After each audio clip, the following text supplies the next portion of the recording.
ताज़ा तरीन वीडियोस के लिए चैनल को सब्सक्राइब करके बेल आइकन और ऑल नोटिफिकेशन पर क्लिक करें ताकि आपको मिले हर अपडेट सबसे पहले।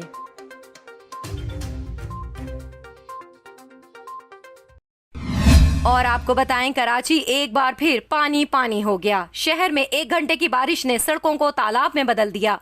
सबसे ज्यादा खराब सूरत हाल सदर और अतराफ के इलाके में नजर आई, जहां कई फुट पानी जमा होने से ट्रैफिक का निजाम दरहम बरहम होकर रह गया। तेज बारिश से कराची एयरपोर्ट पर फ्लाइट ऑपरेशन भी मुअत्तल कर दिया गया। दूसरी जानिब गडाफ टाउन में शदीद बारिश के बाद सैलाबी सूरत हाल का सामना है। इस वक्त आपको स्क्रीन पर मनाजिर दिखा रहे हैं गडाफ टाउन के। सड़कों पर पानी जमा होने से मोटरसाइकिल और कार सवार अफराद को शदीद मुश्किलात का सामना करना पड़ा। महकमा मौसमियात का कहना है कि हमारी पेशगोई कल की थी, लेकिन 1 रोज पहले ही कराची में बारिश हो गई। महकमा मौसमियात के डायरेक्टर सरदार सरफराज ने बताया कि मानसून का सिस्टम मंगल से कराची पर असरअंदाज होना था, ताहम पहले ही कराची में बारिश का सिलसिला शुरू हो गया।